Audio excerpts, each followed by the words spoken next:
आगाटे ज़माने में हिकिड़ो बादशाह हो जेको जीअं दुनियाई हुकूमत जो धणी हो तीअं ई पंहिंजनि चङनि अख़लाक़नि ऐं अमलनि जे करे उन वक़्त जे दीन जो बि अॻुवाण हो। इत्तिफ़ाक़ सां हिकिड़े ॾींहुं हू पंहिंजे ख़ासि माण्हुनि सां शिकार करण लाइ जबल ऐं बयाबान घुमंदे वतियो त शिकार हथ करण जे बदिरां ओचितो पाण इश्क जे दाम में गिरफ़्तार थी पियो। यानी रस्ते हलंदे हिकिड़ी सुहिणी कनीज़ ॾिसी दिलि ऐं जान सां उन ते आशिक़ थी पियो। जॾहिं उन कनीज़ लाइ पाण खे बेआराम सम्झियाई तॾहिं पैसा ॾेई उहा कनीज़ ख़रीद कयई ऐं वठी वञी पंहिंजे महलात में रहायई। कनीज़ बादशाह जी महलात में दाख़िल थियण खां पोइ थोरनि ॾींहंनि बाद बीमार थी पई, जंहिंजी बीमारी बादशाह खे हिकारी ॻणतियुनि में ॻारे विधो। बादशाह हिकदमि ओरे परे जा तबीब पाण वटि आणे गॾु कया ऐं उन्हनि खे चयाईं त मुंहिंजो साह त हिकिड़ी रिवाजी शइ आहे, पर मुंहिंजे साह जो पसाव या कनीज़ अथव। आउं इश्क जे मर्ज़ में बीमार ऐं ज़ख़्मियल आहियां। मुंहिंजे इलाज ऐं मुंहिंजे दर्द जो दारू या कनीज़ अथव। जेको मुंहिंजे इन इहे साह यानी कनीज़ खे तंदुरुस्त कंदो तंहिंखे आउं हीरनि ऐं जवाहिरनि सां मालामाल करे छॾींदुसि। बादशाह जा ॿोल ॿुधी सभई तबीब चवण लॻा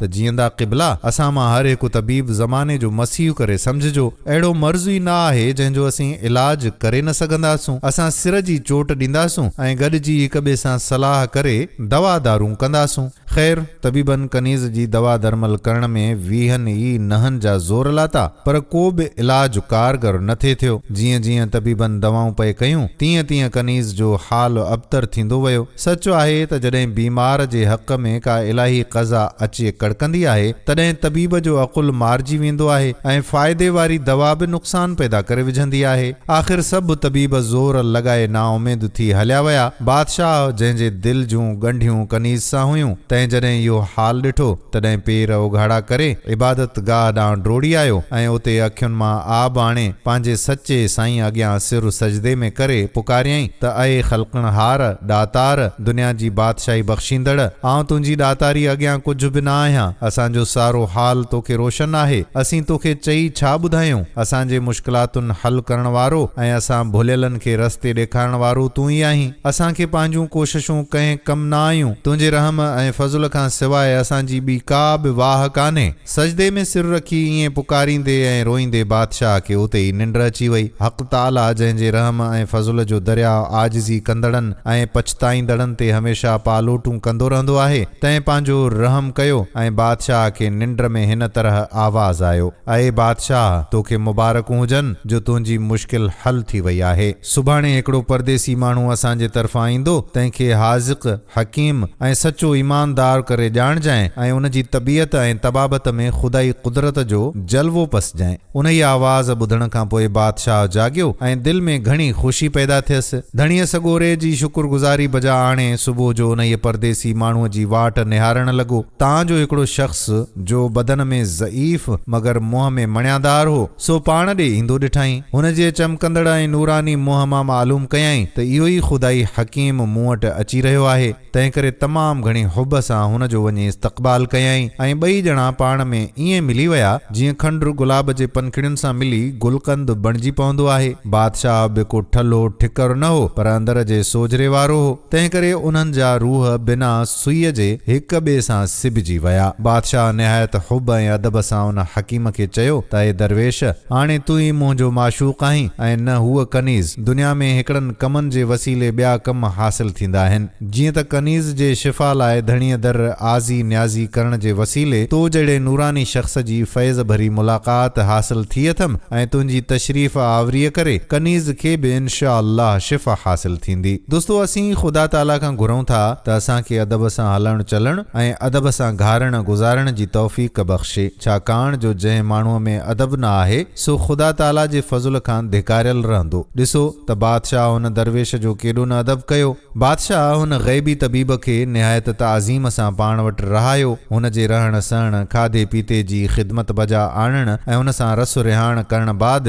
हुन खे बीमार कनीज़ ॾेखारण लाइ महलात में वठी वियो। ग़ैबी तबीब बीमार खे ॾिसी ऐं जाचण सां सही करे वरितो त हिन जे बदन खे का बि बीमारी लॻल न आहे, पर हिन जी दिलि इश्क में गिरफ़्तार थियल आहे। दिलि जी बीमारी इश्क जी साबिती आहे। दिलि जी बीमारी जहिड़ी ॿी का बि बीमारी न आहे। जीअं का काठी सड़ंदी आहे त हुन जे दूंहें सां ईंदड़ बूए मां सही करे सघिबो आहे त कहिड़े क़िस्म जी काठी सड़ी रही आहे, तीअं ग़ैबी तबीब बि सही करे वरितो त कनीज़ जे अंदर में इश्क जो ॿारणु ॿरी रहियो आहे। इश्क हिकिड़ो रूहानी औज़ार आहे जंहिंसां ख़ुदाई इसरार मालूम थींदा आहिनि। रूहानी हकीम जॾहिं कनीज़ जो मर्ज़ सुञातो तॾहिं बादशाह खे चयईं त मूंखे को वक़्तु ख़ुलासीअ करे कनीज़ वटि रहणु ॾियो। बादशाह ख़ुशीअ सां उन जे हुकुम जी पैरवी कई। रूहानी हकीम अकेलाइप में कनीज़ जी नब्ज़ ते हथु रखी हुन खां हाल पुछणु लॻो। हकीम खे पक हुई त जॾहिं कनीज़ पंहिंजी असुली मकान ऐं माशूक जो नालो ज़ुबान ते आणींदी तॾहिं हुन जी नब्ज़ जोश में भरिजी तकड़ी हलंदी। हकीम उन्हनि सभिनी शहरनि जा नाला कनीज़ खां पुछंदो वियो जिन शहरनि में हूअ रही चुकी आहे। जॾहिं समरकंद शहर जो नालो कनीज़ जी ज़ुबान ते आयो तॾहिं हुन खां थधो साहु निकिरी वियो। पोइ हकीम उन्हनि माण्हुनि जा नाला कनीज़ खां पुछंदो वियो जिन माण्हुनि वटि हूअ समरकंद शहर में रही।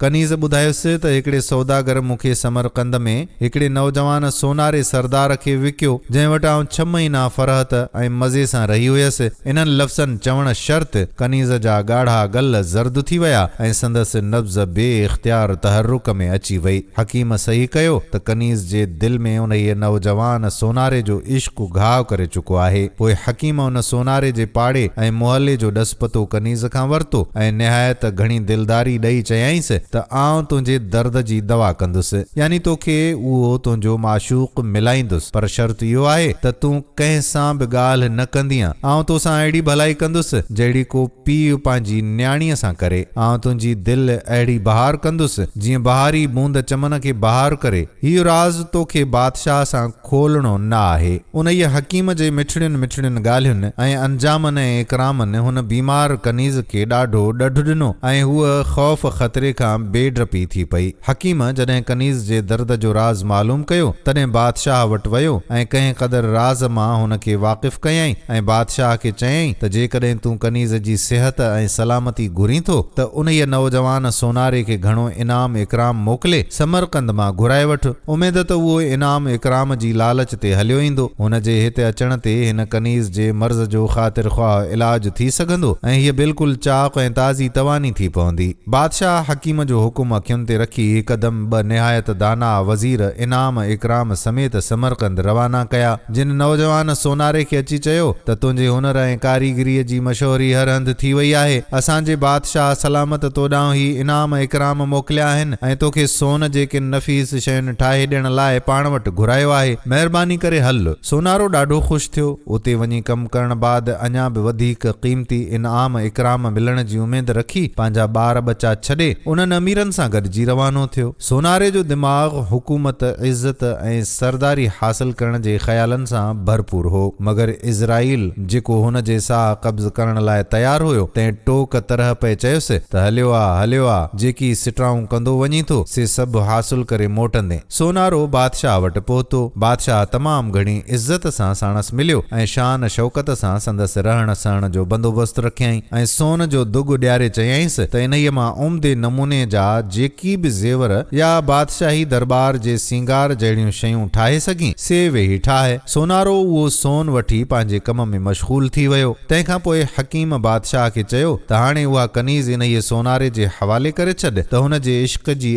आग हिन जे विसाल जे पाणीअ सां विसामी वञे। बादशाह हिकदम हकीम जी पैरवी कई। सांदहि 6 महीना कनीज़ ऐं सोनारो पाण में गॾु रहिया, जंहिं करे कनीज़ बिल्कुलु चाक ताज़ी तवानी ऐं टिड़ियल गुल जीअं बहार थी पई। तंहिंखां पोइ हकीम हिकिड़ो अहिड़ो शरबत सोनारे खे ठाहे ॾिनो जो ॾिसण ऐं पीअण में निहायत सुठो हो, पर मंझसि अहिड़ी का हिकमत रखियल हुई जो सोनारो ॾींहों ॾींहुं वियो सड़ंदो सुकंदो ऐं पीलो थींदो। सोनारे जी सूंहं सोभिया नास थी वञण जे करे कनीज़ जी दिलि हुन खां खटी थियण लॻी। सोनारो पंहिंजी सूंहं सोभिया नास थींदे ॾिसी रत रोइण लॻो। हिकिड़े पासे कनीज़ खे पाण खां खटो थींदो ॾिठाई ऐं ॿिए पासे ॾिठाई त संदसि तबियत वेई थे ॾींहों ॾींहुं ढुरकंदी। हुन अरमाननि ऐं ओसीड़नि कंदे दम ॾिनो ऐं हूअ बिल्कुलु ख़ुशो खुर्रम गुज़ारींदी रही। कनीज़ जे अंदर मां सोनारे जो इश्क निकिरी वियो, सो हिन करे जो फ़ानी शइ सां जो इश्क रखे थो सो जटादार न आहे, छाकाणि जो जेके मरी वञनि था